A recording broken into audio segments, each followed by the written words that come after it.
Hi guys, welcome to another episode of the Nollywood Filmmakers Mart Podcast. My name is Matilda and today I have a very special guest with me. He's a Nigerian screenwriter, director, and the co-founder of Nemsia Studios, BB Sasore. Hey!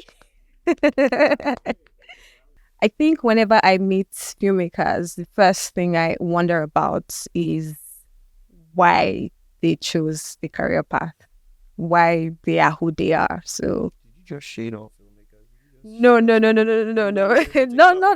Just generally, like I just Is it like, who would be this crazy to decide to go into Nollywood? yeah, like not crazy, but I just want to know. So that's my way of asking you, why are you a filmmaker? Why did you decide to be one? I don't know that you deliberated properly, because if you do deliberate it logically, I think everything says don't, to be honest. So fair question. I think you just gravitate towards it. I think for me, I've loved films it's an early enough memory, enjoying films, but then I don't know whether that's the same with every child. I think every child sort of growing up in my age liked content. I see my daughter now, she loves YouTube and TV. I assume everybody liked Fraggle Rock and Sesame Street, so I don't know that was a differentiator. But I do remember sort of watching Westerns with my dad, watching Clint Eastwood, watching Good, the Bad, and the Ugly, things like that. Again, I don't know if that was a differentiator, but early on there was passion for it. It really took hold or gripped in college and university, when I would actively stay up all night and not study and stuff and watching TV. I was obsessed with Seinfeld. I was obsessed with, whatever the movies of the time were. And then I started watching old movies. These are the times I started knowing, like, okay, something is up. I'm going back and watching Ben-Hur or whatever, Casablanca. But I don't know that, I think there was a gravitational pull towards it. I don't know that there was a full logical thought around, or at least the full logical thought started after the decision to become a filmmaker. Then it's like, oh, what do I do? Do I go to Hollywood? Do I study? Do I this? Do I that? But the decision I really made, and I can't really give you the impetus for. I'd be lying if I said I knew. It's like when people say what inspired the movie or the thing. I have no idea. Like it just sort of, comes, I guess. But you've chosen to stay a filmmaker. That's a choice every day, for sure. That is Why do you keep choosing to be one? I liken it to, young people that don't jackpot. Why are you still here? Like, you choose to be here, right? Yeah. You choose that every day. Yeah. Because you're super smart. You can go to Canada now. So why are you here? It's not that easy though. It's not? Okay, so same thing. I can't just be a surgeon tomorrow. Like, okay. Fair enough. Fair. Yeah. But it is an active choice every day. I mean, I think I enjoyed enough. And to be fair, I'm fortunate to be, enough serendipity has aligned with my life that I can now make a pretty good living off of it. So at this point, Yeah. The question have been better suited 8 years ago. Like, why are you still doing this? After before 30. There's nothing else you can do at this point. Yeah, at this point, now I'm here, and somebody's paying me to be here. So, oh yeah, doesn't hurt. That's one thing you speak it. Fair enough. Moving on. I was going to say, if you were asking me the same question, I would just regurgitate your answers. Oh, would you? Well, I'm it's not anything like this. I'm just here, and I'm choosing to be here. Tell your boss. Yeah, fair enough. All right. Okay. Now I'm thinking you might say the same thing for my next question, but let me just ask regardless. Ask. How do you, because you are known for quite remarkable projects. There is God Calling, there is Breath of Life, which was, I think it took the industry by storm from end of last year to this year. And, it's still in conversation, people still talk about it. Even got several AMBCA awards. So how do you choose the projects you work on? How do you decide that? What makes you decide that, okay, this is a story I'm going to tell? So I think we've had an interview before, right? You were confessing before this, and this is what you do. You sort of break people down, and they say the things they're not meant to say, and then they're like in trouble later. But to be fair, I mean, I think I've said this enough that whoever's going to come for me is going to come for me. It's not as inspirational as it seems to be, or it as the narrative portrays for a better story. People want to believe, like, the way God touched Zainab under the water, and God calling, like, someone just touched me and the script came. That's not how it happens at all. It's a lot more methodical and logical and not as inspiring as. But the inspiration is in the nuance and in the gaps, so to speak, I assume. But who are we to decide how God works? However, from my perspective, and again, I've said this before a few times on different formats and mediums, but my partner really gets the credit for why we did God Calling. He sort of felt like, he always feels like we tend to tell a lot of the same stories in Nollywood, and it's not a Nollywood problem. It's a human problem. Human beings are sheep. Something's working, why change it, right? So even in Hollywood now, everything's a huge blockbuster or a really tiny film. There's no Pretty Woman anymore, just a nice, lovely middle film. You don't find those anymore. You find really, really big films or sort of, tiny films. Nollywood has been through a comic sort of period, and the action and grit, King of Boys, Gangs of Lagos. We basically do what the women say.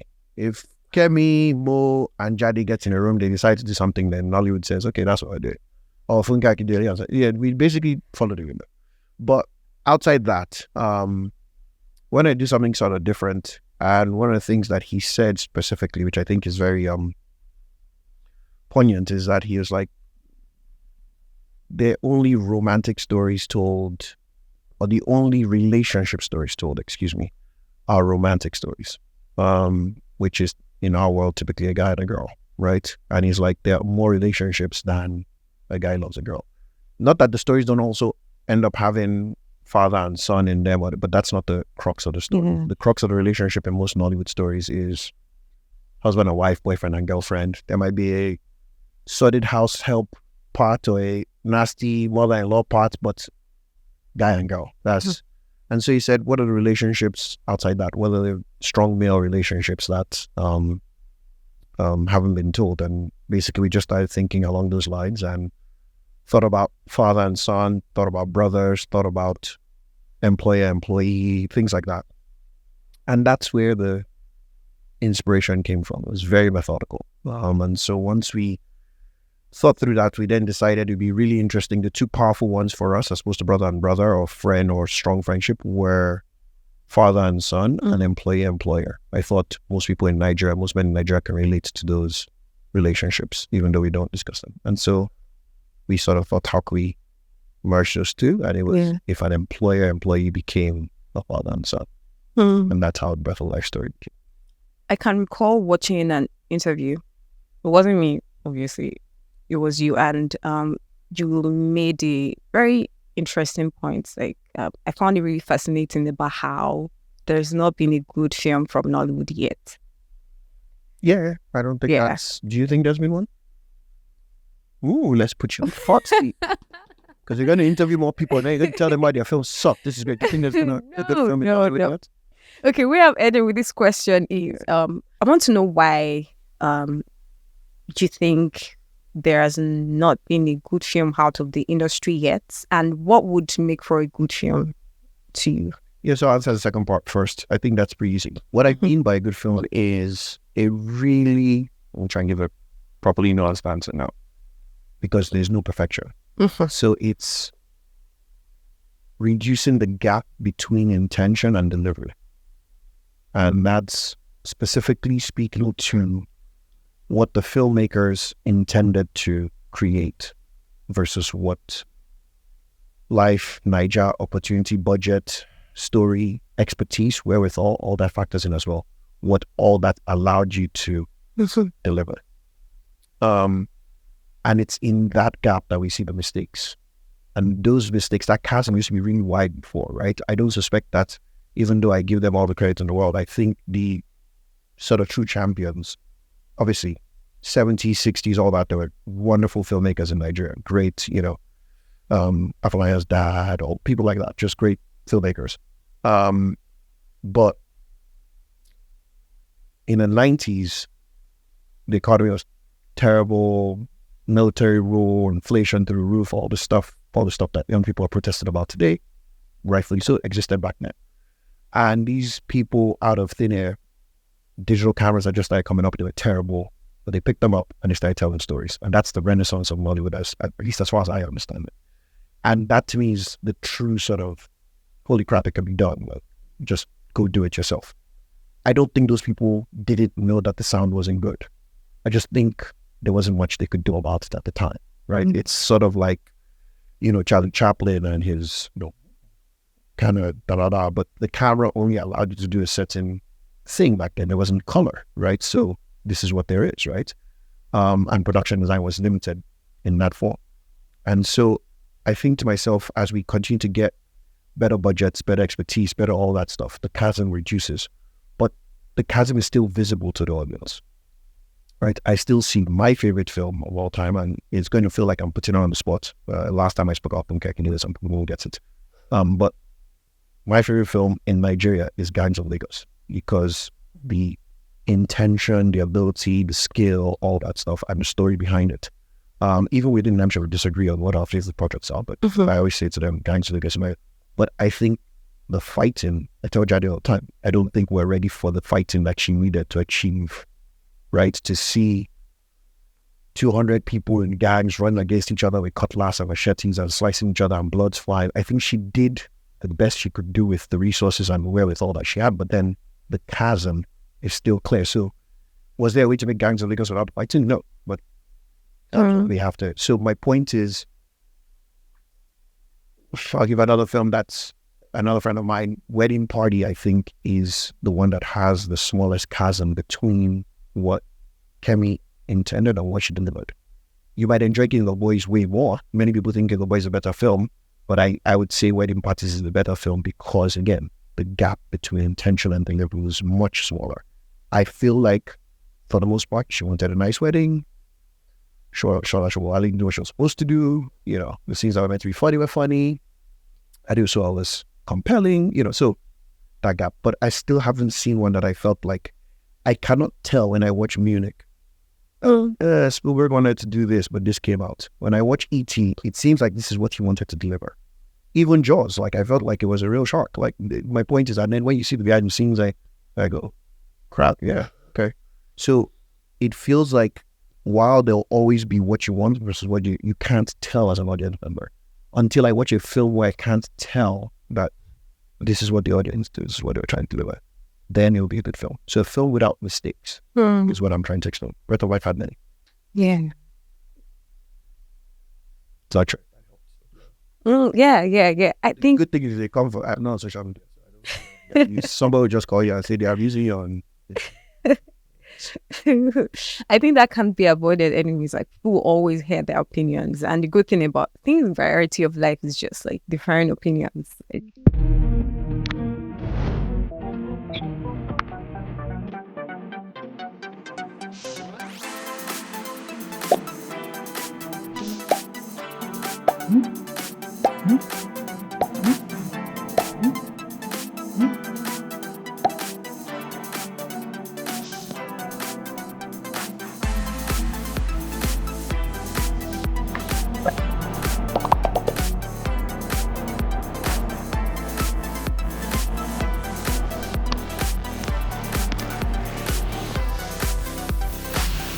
Everybody can't appreciate art the same way. And from your response, the thought in my head right now is so the chasm between the intention and what is delivered, right? I'm thinking factors within the control of the filmmakers and factors outside, right? Considering these two things, what are those things that need to be in place to achieve perpetually good films, not just one, but for the industry to get to the place where they are good films, and that gap is almost unnoticeable. Yeah, that's interesting. A lot of things have to happen. I think people point very quickly to budget. I think of it more as institutional investment in infrastructure. long-term institutional investment, because the way I look at it is there's some things that time is going to fix. Technology helps quicken that time, but there's some things that time is going to fix. In essence, what I mean by that is there's someone, and I could be wrong about this, I'm going to go to a different industry, but someone's going to cure cancer. If you believe in divine power and all that stuff, it doesn't matter what technology says. If that person hasn't been born, that person has been born. There's something in their mind. You know, Einstein was going to do the theory of relativity, I mean, whether or not time, you know what I mean? So there's something to divinity that says maybe tech might help, but we can't solve certain things till divine intervention comes in. I sort of see a little bit of that in Nollywood, in that I do think that the really good films are going to come from a younger generation. I don't think any of us making films now are going to make a good film. I think much like the people in the 90s who were there to sort of let you know that you can tell a story that people have an affect for, or feel something for, or move people regardless of the quality, or, you know, I think that's what the people in the late 90s and early 2000s were there to do, was to make us see that. Yeah, this is possible. What is not there. Yeah. How you dimension it. Hollywood says it has to be 90 minutes and they'll give you part 22. Yeah, to tell with your 90 minutes. Do you get what I mean? It bends the rules. Bent completely. Right? So that's what their job was. I think our job is to show, like, actually, you could learn the rules and sort of apply them to context, yeah. Right? Regardless of whether or not you do them well, regardless of not whether there's a David Fincher, you know, none of us are going to be Quentin Tarantino, but here's now not just picking up a camera and rolling. Here's taking the time to write a script and to review it and do a few revisions. Here's da-da-da. But you still have all the same problems that you kind of would have anyway. In Nigeria, there's always going to be generator humming outside. If you shoot externally, you're going to hear going on that. Now, it's not because we're better filmmakers than guys in the 90s. Technology has helped fix that. We can actually pick up the frequency of the generator and remove it in post. Some people know that, some people don't know that. So that's why you hear good sound in some films and not good sound in some films. I think when all those things have been figured out with technology, someone who's not yet here is going to... Now, why I said long-term institutional investing is that person, much like you, who decided to stay in podcasting anyway, that person has the opportunity to be a surgeon, to be a policeman, to be a banker, to be what's going to make that person choose film is how much we are able to inspire that person. That's literally, so in Hollywood, there's astronauts who work in Hollywood, right? They literally can be astronauts. Yeah. They're like, I like the idea of storytelling. And then the filmmakers get access to those people, whether as consultants or whatever, and they say, okay, so if we're going into space, I want you to do Interstellar. How would I read this and that? And then they come back and say, well, the theory of physics says that this, so when you're doing this, okay, if we're going to build a machine that rotates, it has to go anti-gravity, and you can't do that without astronauts, right? So where the astronauts are going to come and tell the sci-fi film in Nigeria, they just don't exist, because you've not inspired that kid who could have been an astronaut but decides to. So you need the long-term infrastructural institutional investment to not just make the films you're doing better, but to continue to inspire people from school, from all walks of life. And it sounds like a very long time. Before we get a good film, I think everything is exponential. So, you know, I don't think it's our generation, but 10, 15, 20 years. Again, when I say good, I mean Manchester by the Sea. It doesn't have to be Munich or Schindler's List or something huge, but you still wouldn't say, although there's a group of 60-something-year-old Black American women that would beg to differ, my Breath of Life is unbelievable, but you still wouldn't say Manchester by the Sea and Breath of Life are the same. They're not the same. Like, certain parts of it are equal.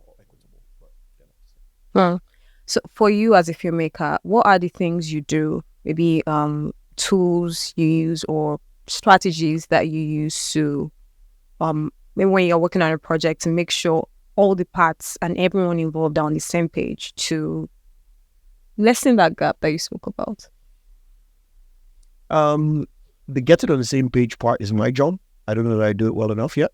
But the big strategy, at least the Nemsia strategy, and a lot more my partner's strategy than mine, but it's baked into our culture and identity, is we basically take advantage of people. We lean on talent, being facetious. But my point is, if we see that Matilda's style is unbelievable, which is kind of dope. Thank you. Kind of working. I'm like, Thank you. Yeah, I'm dressing my try. Like, next time I'm coming, like just roll up some denim suits and so on. Thank you. But should we see that? This is what makes Nemsia different, I think, is we will have a conversation with you about, oh, you like your style, that have you ever done film before? Gotta be interesting, or we should think about it standing for film. But that's enough for us to bring you into the fold on a project. Just, my partner is very good at that. He would see something that he thinks the film industry needs that they are not thinking about film, and they will just start psyching them out of because he feels like they come with that other eye, other expertise that may not yet exist in the film space. And if you can excite them about telling a story, then you get, the best people who, and that's our big thing, is talent. Talent is, we don't know where it's coming from. We don't know what it does yet. We don't know, how we're going to use it. But if we find something that is really talented, we want to bring it into storytelling. So what's a challenge that you've heard several times from other filmmakers before? Like something you've heard them complain about severally? All the down thing. It's What's maintenance. What's a close second? I would say expectations of people who are into the space.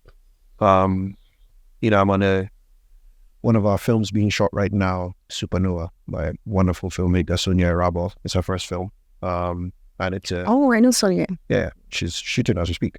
And it's about spelling bee, a very gifted girl, kind of like Akila and the Bee, but a very Nigerian sense to it. And just Sonia's painted this wonderful world and all that stuff. And I was at the school where they were shooting the other day, just spectator, just went to see. And really great extras. But inevitably, just being on the side, of course, Sonia and her team don't hear this, where you just see them like, we're going very far, are we almost done? And that, right? And however much you try, someone hasn't been able to set the expectations to those extras that, look, it's going to be a long day. It's going to be a lot of sitting around. You're going to come on for 10 minutes, do something, and then go wait for another hour. That's the job. That's the reality. What typically happens just because of this, people don't understand where budgets go in big productions. Budgets go to check off all the boxes. That's where budgets are spent, is to properly educate those people on everything that they need to know is someone's time and money. So what typically happens is some production manager is just reaching out to an agency and saying, I need 100 kids, and they'll send pictures and you pick which ones. And that agency is just telling those kids, and they'll give you 100,000 naira, go to this place today. 1 day's work. That's the totality of the conversation. They'll feed us.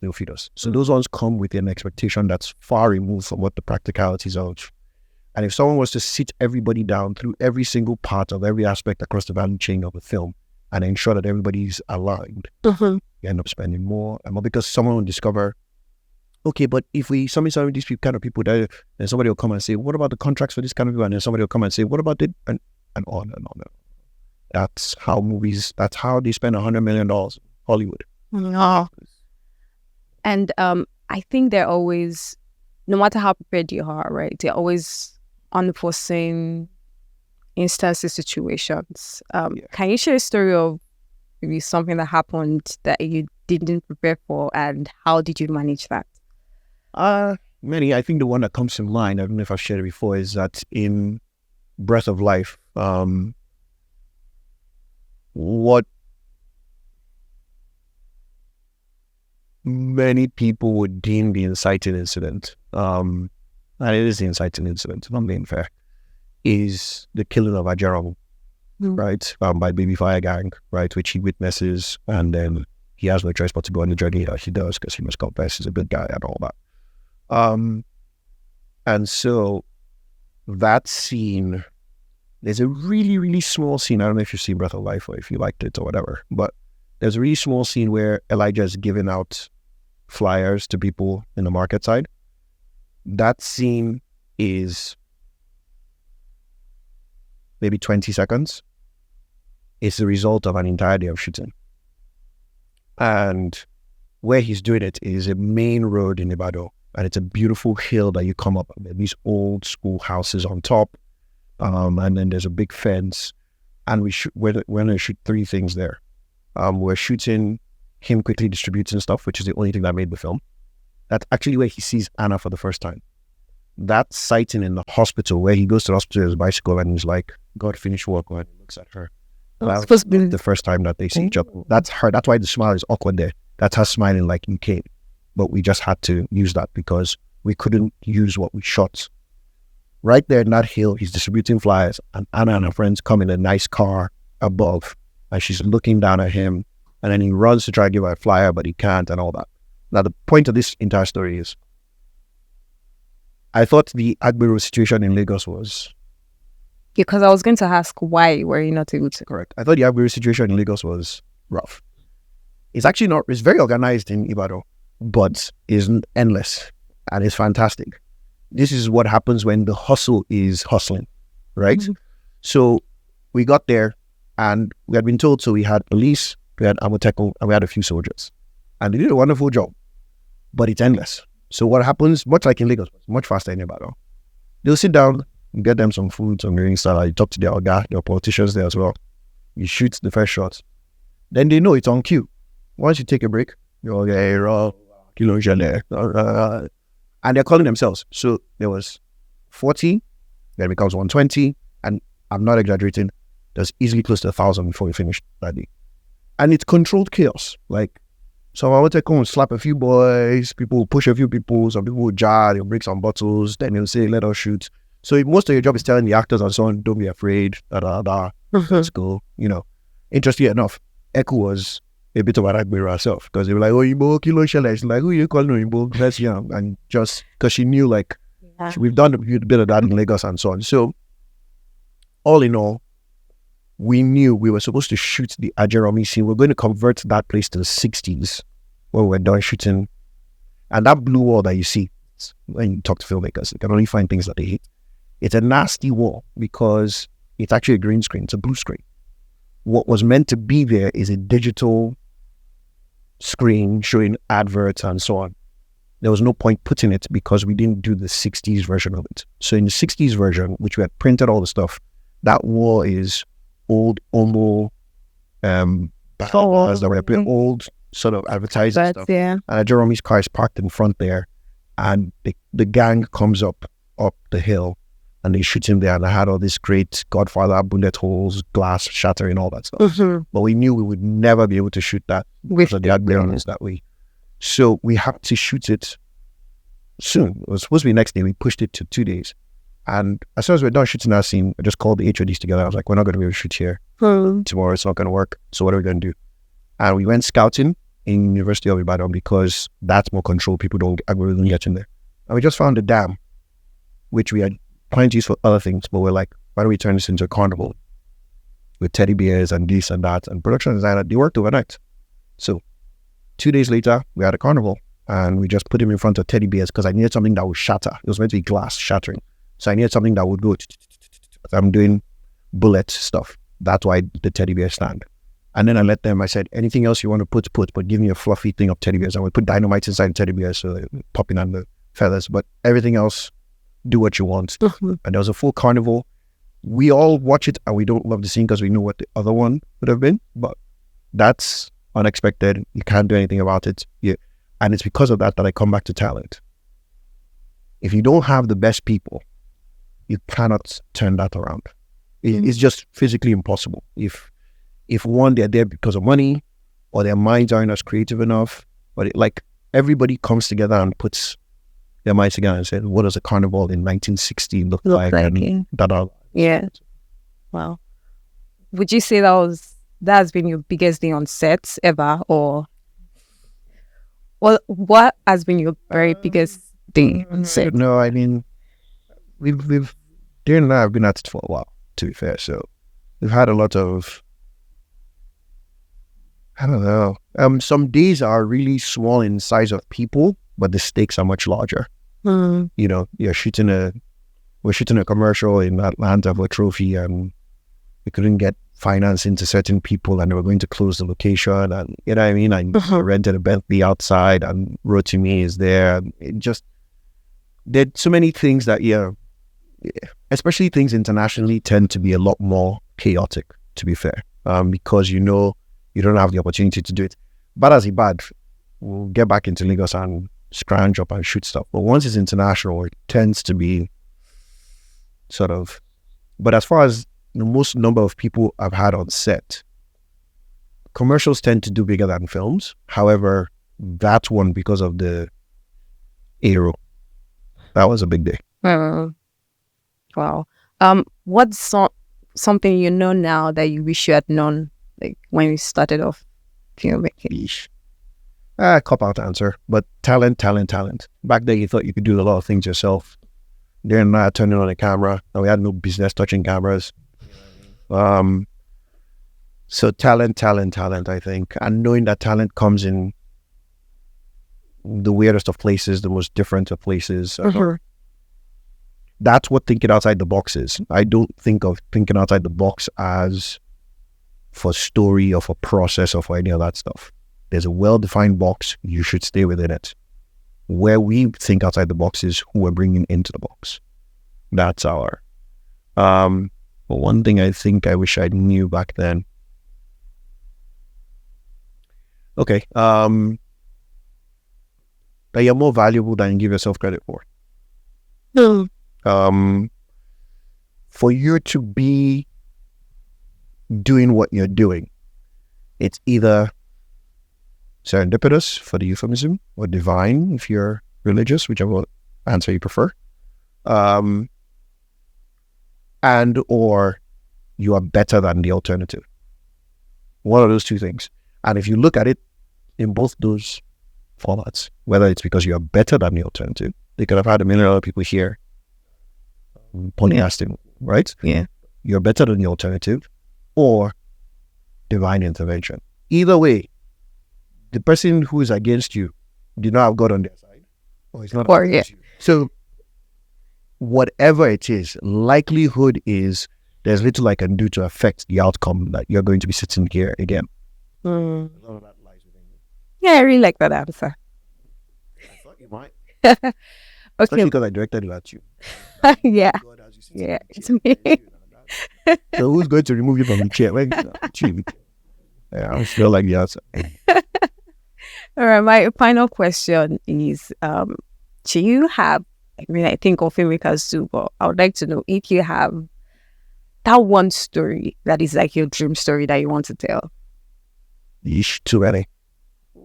Too many. I don't even know if they make sense anymore. Some of them are offensive. Offensive? Yeah, just like... In what way? Too many. When I was really young, I wanted to tell a lot of Rings type story of, again, this is, now it would be offensive, but of a retelling of the world from history and biblical type stuff where Jesus and Lucius, instead of Lucifer, were twins, and they sort of fell out and blah, blah, blah. I wouldn't tell that story anymore. And then, and that's where the name Nemsia comes from, actually. Oh, yeah, that story. Nemsia was paradise, and Zion was earth. There was no hell. Lucius was put on Zion, and Jesus was put on Nemsia. Where? Do you think the name of your company reminds you of that story that you haven't told? Oh, no. It doesn't. Never be told. Long move past that. There's Birth of the Republic of Nigeria. I want to tell the story of a TV series of sort of all the, since independence, all the governments. So season 1 will start with, Princess Alexandra giving Tafawa Balewa, and then it'll end with Tafawa Balewa getting shot in Ogun State, and then it takes season 2 with Hiroshi, season 3 and all. What else? A story poorly titled Albino, or Americans say albino, but Albino, who was the son of Yamuja and has powers, powers, and we did a test for that. It's in quite a few scripts. So that's in the works. No, we just don't have the budget. Maybe someday all these things will be told, but I just you tend to write a lot of things and put them aside. Yeah. What else? Where I wanted to write some thing where there was a whole village that sort of just started falling asleep, and you see like all these caterpillars move in, and white people came back to colonize the village, and they were not mining for natural resources, they were mining for human test for AI stuff. Yeah. Ideas are dime a dozen. Yeah. That's why people they steal your ideas. I steal it now. It's the making of it. That's the point. Is the getting the Matildas into the room and all those people into the room. By the way, you're coming into the room. It's dead end thing. So that's the work. The ideas are everybody has ideas. Like, I don't think it's so special. They had the idea that someone had a lung problem and a rich man gave his life for that. So really innovative. Oh, yes, like ideas are a dime a dozen. It's not that. As for Kakindele, it's getting everybody together. It's the timing. It's the sitting and knowing that this is what's going to make Matilda laugh. And doing it 30 times till you feel like it works. And then going to sit with it in post for another 3 like, you know what I mean? Like when you see Tony Abraham and Kakindele in comedy craft, you know, like, who cares what your comedic idea is? It's hard to work. Yeah. Work is the ability to execute it. Yeah. So whenever young people say to me, oh, I'm not saying don't protect your ideas or don't do NDAs. I sign NDAs all the time to read people's stuff just because it gives them comfort. If you're worried about people stealing your stuff, maybe in the 90s, and it's a period we spoke about where you just pick up a camera and go. But then even then, if all you had to do was pick up a camera and go, then you don't think they have 100 of their own things that they want to pick up the camera and tell. So I just think that's one of the things that we need to get past. Yeah, it's still an idea. Okay. Even if the biggest tech product in the world, I mean, we're in a tech hub, so they claim Facebook was stolen, right? And yeah, it was, but could you build it the way Zuck built it? Well, would they have 3 billion people on the planet using it today? So we'll be the same. Ideas are a dime a dozen. A lot of things have to happen to make it alive. Yeah. I really love that conversation. Thank you so much. So guys, that's it with BB Sasore. Again, this is the In Nollywood Filmmakers Mart Podcast. I'll see you in the next episode. Bye.